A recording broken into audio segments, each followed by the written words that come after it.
ఈరోజు ముఖ్యమంత్రి జగన్మోహన్ రెడ్డి గారు అంబేద్కర్ విగ్రహం ఆవిష్కరణ చేస్తున్నదే కేవలం ఈ రాష్ట్రంలో ఉన్న దళితుల ఓట్లు దాదాపు 1 కోటి దళిత ఓట్లు ఉన్నాయి. వాటిని దండుకోవాలని చెప్పేసి ఈరోజు అంబేద్కర్ విగ్రహం ఆయన ఆవిష్కరిస్తున్నాడు. అంబేద్కర్ విగ్రహానికి మేము వ్యతిరేకం కాదు, కానీ నీవు ఏ విధంగా ఎన్నికల జిమ్మిక్కు చేస్తున్నావో 2014లో కానీ 2019లో కానీ మాకు దళితులకు మోసం చేశావు. ఇప్పుడు 2024లో కూడా విగ్రహాన్ని ఆవిష్కరించి దళిత ఓట్లు గుంపగుత్తగా ఏపించుకోవాలనే కుట్రలో భాగంగానే ఈరోజు ఇది ఆవిష్కరణ చేస్తున్నావు.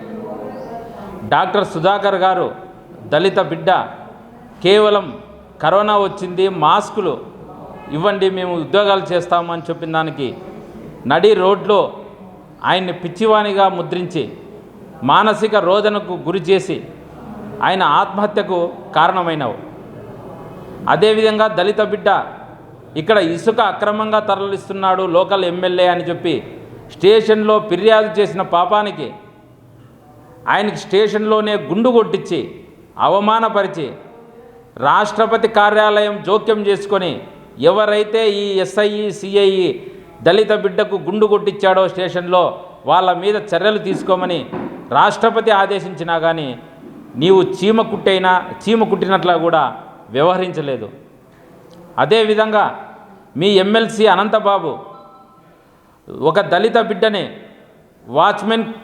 వాచ్మెన్గా ఉన్న పేద కుటుంబం దళిత బిడ్డ అనంతబాబు ఎమ్మెల్సీ అనంతబాబు దగ్గర దళిత బిడ్డ ఉద్యోగం చేస్తుంటే ఆయన మీద లేనిపోని అపవాదులు మోపి ఆయన రాత్రంతా ఇసుక రేవుల్లో తీసుకొని పోయి కొట్టి దెబ్బ గాయాలతో శవాన్ని తీసుకొని వచ్చి డోర్ డెలివరీ దళిత బిడ్డని చేస్తే ఈరోజు నువ్వు ఎమ్మెల్సీ అనంతబాబు మీద చర్యలు తీసుకోకుండా ఆయన పక్కన పెట్టుకొని ఫ్లెక్సీలు ఫోటోలు వేయించుకొని నువ్వేమో తిరుగుతున్నావు.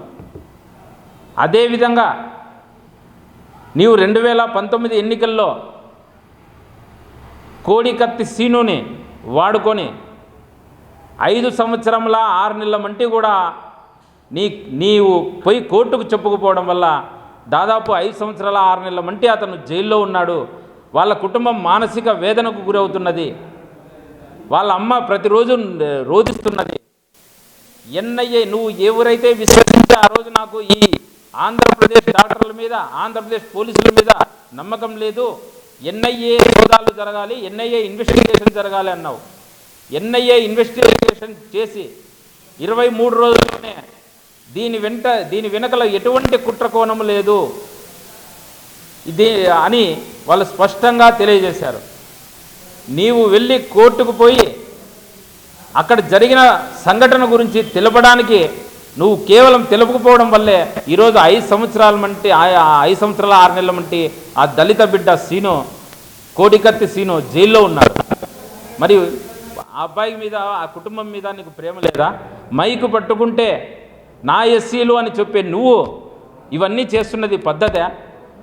అదేవిధంగా దళిత బిడ్డలు విదేశాలకు పోయి అంబేద్కర్ ఏ విధంగా చదువుకొని అంత మేధాశక్తి సాధించాడో అవన్నీ ఆలోచన చేసి అప్పటి చంద్రబాబు నాయుడు గారు అంబేద్కర్ ఓవర్సీస్ స్కీమ్ పెట్టి ప్రతి సంవత్సరము దాదాపు 3000 మంది విద్యార్థులను విదేశాలకు పోయి వాళ్ళ ఖర్చు భరించి వాళ్ళకు మంచి విద్యాబోధన అందిస్తుంటే ఈరోజు నువ్వు ఆ అంబేద్కర్ ఓవర్సీస్ స్కీమ్ ఉన్న విద్యా విధానాన్ని రద్దు చేసి నీ పేరు పెట్టుకున్నావు.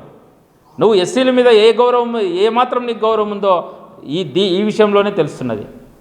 అదేవిధంగా ఎన్ఎస్ఎఫ్డిసి కింద దాదాపు కార్లు, వివిధ రకాల రుణాలు, ఇనోవాలు, ట్రాక్టర్లు, రైతులకు బోర్లు, రైతులకు డ్రిప్పు ఇవన్నీ దళితుల ద్వారా ఇస్తున్నప్పుడు నువ్వు అవన్నీ ఇవ్వకుండా ఈరోజు అవన్నీ మొత్తం రద్దు చేశావు.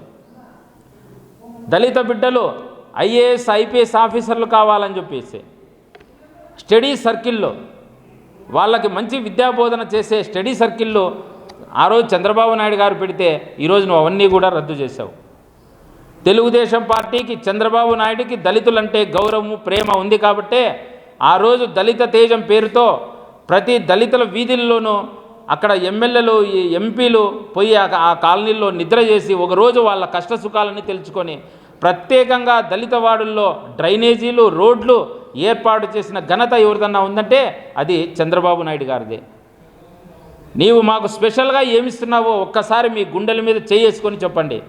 ముఖ్యమంత్రి గారు, మీరు మరొకసారి మీరు ఆలోచన చేసుకోండి. అందరితో పాటే అమ్మఒడి ఇస్తున్నావు, అందరితో పాటే అన్ని రకాలు ఇస్తున్నావు, కానీ మాకంటూ స్పెషల్గా దళితుల కోసం చేసింది నీవు శూన్యం. దళితులకు అన్యాయమే చేస్తున్నావు.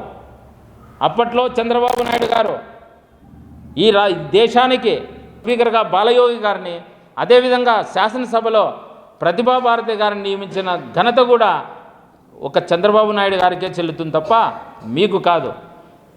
ఈరోజు తెలంగాణలో ఇదే విగ్రహాన్ని, ఇదే కాంట్రాక్టరు అక్కడ 125 అడుగులు ఎత్తు, ఇక్కడ 125 అడుగులు ఎత్తు, సేమ్ కొలతలతోనే 150 కోట్లతో తెలంగాణలో ఏర్పరిస్తే నువ్వు 400 కోట్లతో ఈరోజు అంబేద్కర్ విగ్రహాన్ని ఓపెన్ చేస్తున్నావు. అంటే 250 కోట్లు ఎక్కడ అవినీతి జరిగిందో ఒక్కసారి మీరే చూసుకోండి. 150 కోట్లతో సేమ్ హైటు, సేమ్ ఉన్న విగ్రహాన్ని ఇక్కడ 400 కోట్లు ఏ విధంగా ఖర్చు అవుతున్నదో ఈ సందర్భంగా మిమ్మల్ని ప్రశ్నిస్తున్నాను. అదేవిధంగా ఎంఎస్ఎంఈ కింద అనేక మంది రుణాలు తీసుకున్నారు. మీరు వచ్చిన 5 సంవత్సరాల్లో సెంట్రల్ గవర్నమెంట్ నుంచి వస్తున్న ఫండ్స్ను ఎంఎస్ఎంఈ కింద కొన్ని లక్షల రూపాయలు, కోట్ల రూపాయలు ఇవ్వాలి, కేవలం ఒక్కసారి ఇచ్చి చేతులు దుడుపుకున్నారు. ఈరోజు వాళ్ళు అవి వెహికల్స్ తెచ్చుకొని లోన్లు కట్టలేక ఇబ్బంది పడుతున్నారు. ఎంఎస్ఎంఈ లోన్లు తీసుకున్న పేద ప్రజలు కూడా ఈరోజు చాలా ఇబ్బందులు, ఎస్సీలు, దళిత బిడ్డలు గురవుతున్నారు, అవమానాలు గురవుతున్నారు, అత్యాచారాలకు గురవుతున్నారు.